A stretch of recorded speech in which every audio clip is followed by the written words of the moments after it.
Yo guys, Punkrat, another video. So we've been covering phase 3 for a while now, last maybe 2 weeks I'd say or so. And since the announcement, the focus, at least on my channel and my perspective, has just been Blackwing Lair and the Darkmoon Faire, which are probably the two biggest things that I'd say the player base is looking forward to. But there's actually more being added to the game that might be swept under the rug a little bit when competing against the Darkmoon Faire and Blackwing Lair. So for this video, we're going to be talking about all the little things that are being added to the game outside of those two big titans. So that's the video. Everything new coming in phase 3. Let's get into it. Alright, now the first thing we have to talk about is actually pretty huge because it's a real increase to the standard of living for most raiders out there. So a lot of you guys have been raiding endgame content since pretty much the second week of Classic WoW, maybe third, basically for like 4, maybe 4.5 months at this point. And a lot of you guys have probably been pugging it, and you definitely know that the one thing that stops a pug from being able to full clear Molten Core all the way through to Major Domo and Ragnaros is having enough people who can douse the flames. So while clearing your way through Molten Core, you have to douse all of the flames at the feet of each boss. There's going to be a little rune there that's on fire, and you have to douse the flame, and once all of the flames have been extinguished, you can then summon Major Domo, who will then lead you to Ragnaros' lair and summon Ragnaros. There's 7 flames in total for every single boss except for Lucifron, I believe. In order to douse the flame, you need what's called an aqua quintessence, and the way that you get this is through a quest that starts in Ashara and takes you on a relatively long raid quest chain. For the most part, it's not the end of the world, but you do need multiple MC lockouts depending on how you're tackling it, and you have to grind a ton of rep. Depending on whether or not you're grinding that rep in Molten Core or out in the open world can sort of change the length of this quest. So in general, it's just a little bit of a pain in order to actually get the aqua quintessence, but what makes it extra worse on top of that is every single time you use your aqua quintessence, it dissipates, it gets destroyed from your inventory. It's a single use one charge item, and in order to replenish it, you have to go all the way back to Ashara to talk to Duke Hydraxis and get another one ready for the next raid. This means part of your raid preparation every single week is going out to Ashara to get a new aqua quintessence. Well, no more. In phase 3, we have the eternal quintessence, and rightly named, it's eternal, it lasts forever. So this time, if you're revered with the Hydraxian Waterlords, you're able to obtain an eternal quintessence from Duke Hydraxis out in Ashara. Once you obtain it, it's permanent, it stays in your inventory forever. The one factor that you might want to keep in mind though is that it has a 1-hour cooldown. So this means if your guild is clearing Molten Core really quickly, you might not even be able to use it twice within the same raid. You're still going to need a bunch of people who have access to it, but at least you don't have to constantly go back and forth. And if your raid is slower, maybe you're in a pug that's maybe clearing it in 2 hours, you'll be able to use people's eternal quintessence twice within one raid. So that's a huge increase to your standard of living and takes a little bit of stress off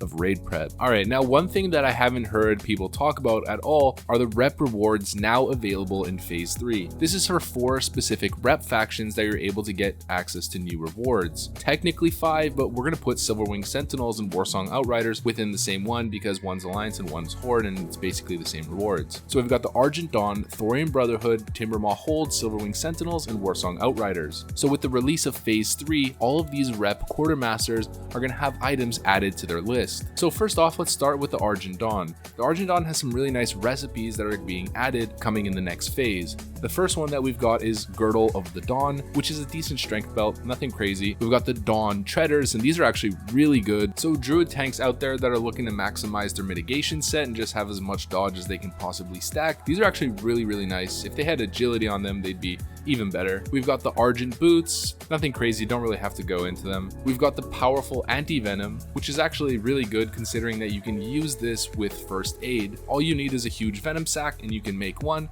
You could have them in your inventory ready to go for whenever you're fighting a rogue or a hunter, specifically if he's trying to viper sting you, I guess, and you're a priest and you can't dispel it. Although keep in mind this is a 1-minute cooldown. We've got Enchant Bracers MP5 mana regeneration. This is actually really big for healers out there, so you can enchant 4 mana for every 5 seconds on your bracers, and this is honored with the Argent Dawn, which I'm sure most of you guys probably have at this point. You can get Gloves of the Dawn, nothing crazy. Golden Mantle of the Dawn, and this is again for feral tanks out there. Not a terrible option, at least for starting out, and I definitely recommend making these if you want a full mitigation set, the Argent shoulders, who cares, and probably one of the biggest things out there, and this is really huge, is enchant bracer healing power. So at Revered with the Argent Dawn, you can enchant bracers for plus 24 healing power. This is absolutely nuts, and probably one of the best rewards out there right now that's being added to the list. All right, now for the Timbermass hold. Now, I know a lot of you guys are like, the agility enchants. Yes, but also no. So the two-hand agility enchant is not until phase 5, so rip hunters out there. Although a lot of hunters are going to actually want to switch to dual wielding now, considering that what we do have coming in phase 3 is formula enchant weapon agility for the one-hander.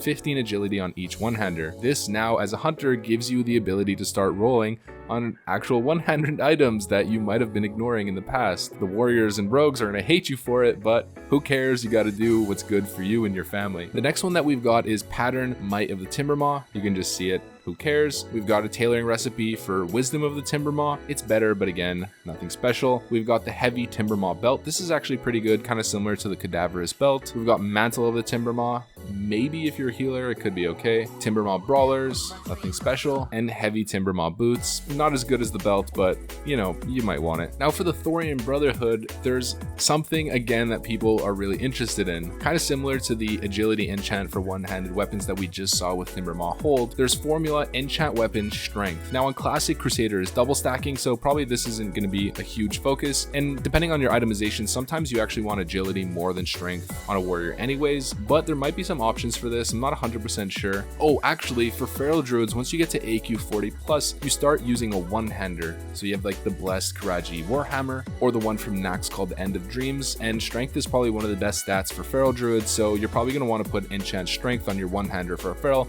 so this is definitely really good. Now for Thorian Brotherhood at Honored, you now have the Dark Iron Helm, which is a fire resistance helm that you can make. You have enchant weapon Mighty Spirit, 20 spirit, no one's ever going to use this, who cares? You have the Lava Belt, which is a fire resistance belt for leather users. We have the Flare Core Robes, which is kind of useless. You're not really going to use this as a caster, but it's not terrible honestly with actual spell power on it. 35 stamina and 15 fire resistance. You might find room for this in a PvP set in specific scenarios, possibly. We're getting some new weapons in Black Amnesty, which is a new dagger that you can craft. We're getting Black Fury, which is a two-handed polearm that no one cares about. The Dark Iron Gauntlets, fire resist. Enchant weapon Mighty Intellect, so this is a plus 22 intellect enchant for a one-hander or a two-hander. The Molten Belt, the Chromatic Gauntlets, which are actually not bad at all for maybe like an enhancement shaman, but also not amazing. We've got the Flare Core Leggings, which here are pretty damn good. 43 spell power on your legs, not bad for a starter. And probably the best one that we've got is the Core Hound belt. This is actually a crazy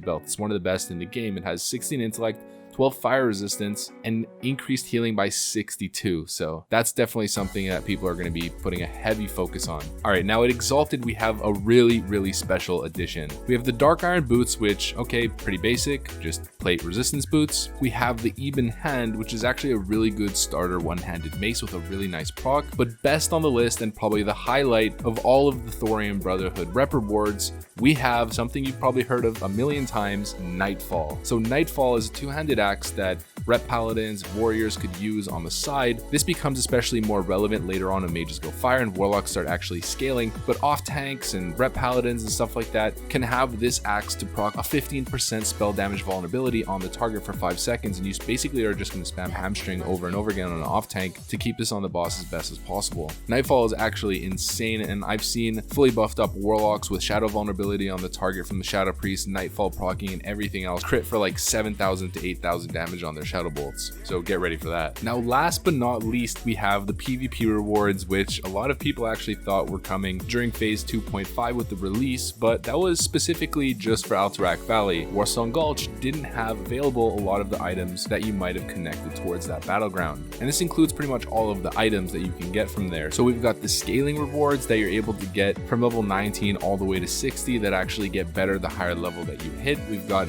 the trinkets, the cloaks, the rings, the neck pieces, the weapons, the Outrider's bow, the Sentinel's bow, and everything that you might have known in the past. And at the top of the list, we have the bracers. So we have Berserker bracers, which are really nice for rep paladins and warriors in a PvP environment. The Dryad's wrist bindings, which are probably some of the best bracers that you can get outside of Blackwing Lair. The Forest Stalker bracers, which I believe might actually be the best in slot Pharaoh Druid bracers out there in the entire game. And the Windtalker's wrist guards, which are okay, nothing special. You might be asking yourself, when are the legs coming in? The legs are actually going to be introduced into the game, I believe, in phase 6. Although I have heard some whisperings about this being added into phase 3.